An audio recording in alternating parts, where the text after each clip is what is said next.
Pep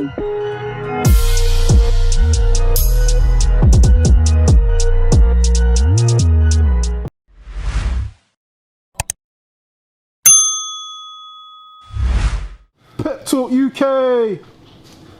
Pro B's somewhere in West London. Home of the Pep Talk boys and home of the man himself, Mr. Michael Venom Page. How are you? Yes, I'm good, man. I can't complain, man. I can't complain. Out here. We were talking off camera. I didn't even realise, like, we're literally from similar areas. Yeah, man. So, to be fair, one of the first places that I was training was down in one of my main places I trained was in Housden, Tavistock, you know, the church. Man used to One Stop and KFC was my spots back when I was kid. One Stop, and they're still there, still going strong. So yeah, definitely. No, do you know, like, Wilson Junction, Harley Road? Come on, bruv. Like, I used to, that's my side, yeah. Even Furnace Primary School. I worked in that school for a little bit. I was helping out the youth STEM. So yeah, man, like, I know the area and that. It's crazy, man. I know the area. Hey, but look, it's good to catch up. Look, It's been a few weeks since I saw you up in Manchester. I'm a lot calmer now. You're a lot calmer. How are you feeling about the whole thing? Obviously, look, you know, it was exciting. Some might have said it went a little bit over the edge. Reflecting back, how was it for you? 100%. Cologne. 100%. It was, to be fair, obviously, it done its job in the sense of it's built the hype up. You know, there's a lot more people interested in the fight, which is great for both people. Regardless of the result, you know, they're doing it the right way. It did go too far, and it was the coach's fault. Coach on the other side, H. To be fair, I find him disrespectful, and just wasn't adult enough to kind of just conduct himself the right way. And he was preaching a lot about, you know, how well Bouncer and Armz were doing in terms of how they're dealing with it, but didn't kind of follow suit. So that was kind of disappointing. But outside of that, it went, you know, the way it was supposed to go in terms of the hype. And hope, you know, just looking for a great fight now.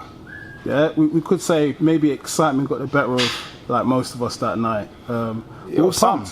Some people, yeah, definitely. Yeah, there's a lot of stuff. Obviously, they're still new to putting on shows. There's a lot of stuff that can be improved. Security, we spoke off camera, security being one of them. There's the kind of things that, again, new young shows, you know, it's these young guys that are trying to put on stuff and make something happen, which is great, and I love to see it. And it's a learning curve, so, you know, the next time they need to understand how to, you know, structure the show and structure where people should be and so on and so forth.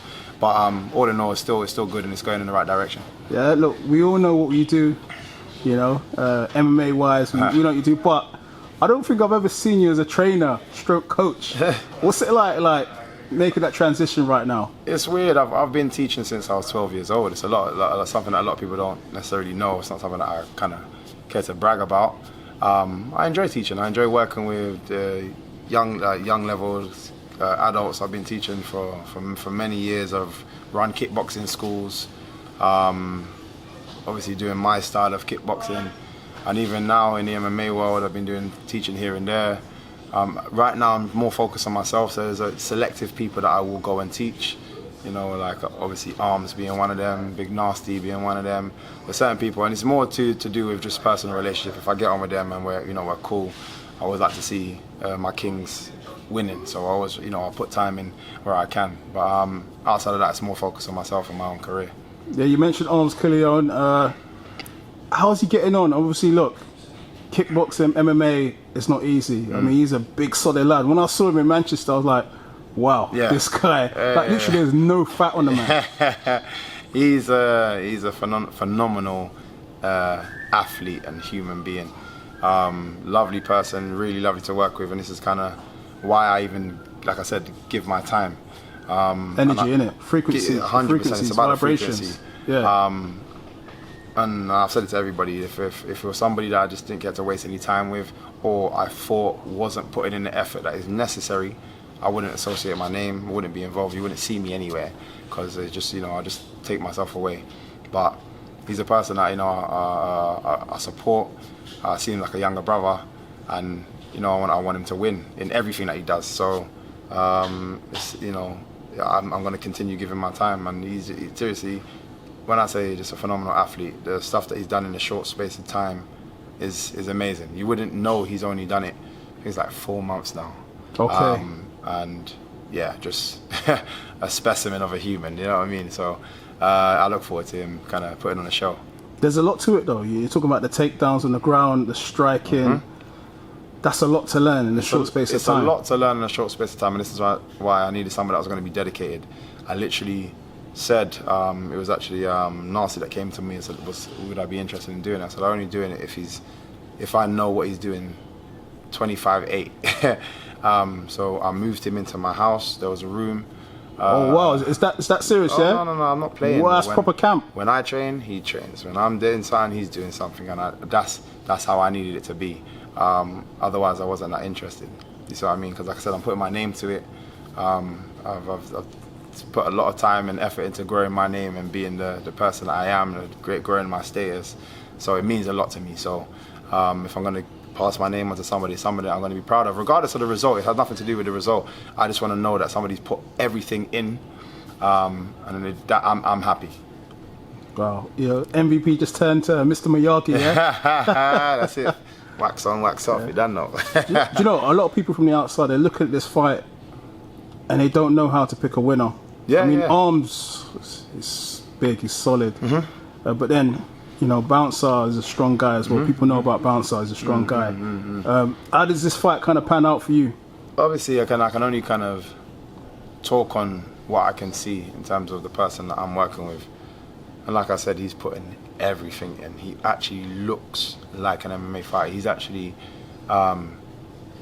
hitting hurt and landed some nice shots on people that are experienced, which shows already that he's picked up a lot in a short space of time. It's been intense. It's been a lot. He's been hurt. He's been injured. He's been up and down. He had good days, bad days, but regardless, he comes back in the next day and puts in the work again, and that's what I respect about him. And for me, that kind of attitude is hard to get anywhere. So I find it highly unlikely that Bounce is doing exactly the same thing in terms of the intense work that he's getting. Everyone knows our gym for how serious we are. Even my coaches, they wouldn't even have him in the gym if they didn't, think he was going to take it seriously. So I'm definitely looking forward to him putting on, doing what I know he can do from the work that he's put in. So if you're asking me, your money's best put in Armz's position. Wow. Hey, we've got to talk about you also as well, just before we kind of conclude. Right, revenge. Oh yeah. Is on the menu against Lima, right? Oh yeah. Bellator. Talk to me about the fight. Obviously, it's a big fight. It's a fight that I've been searching for, ever since, he beat me. And I would like to put it like this: if I felt out of my league, if I felt dominated, if I felt like he was a superior mixed martial artist to me, I would not be eager to get back in. I would be obviously focused on growing, building myself up, obviously still winning fights and so on and so forth, but I wouldn't be that eager. Every single fight since then, I've asked to fight him, and it's because I feel like the mistake in that fight and the reason that I lost, the reason I lost was my fault. It wasn't just a leg sweep, it's also my over eagerness to get up. How I got up was incorrect, which led to him landing that shot. So I feel, and the only reason I was over eager in that moment is simply because I just rocked him. I could almost see the finishing line. Do you know what I mean? And that was my mistake. I was over eagerness. And weird enough, I never usually do that. So I just got caught up in that moment. But I know what I can do. And I know what I'm gonna do in this next fight. So everyone needs to be there.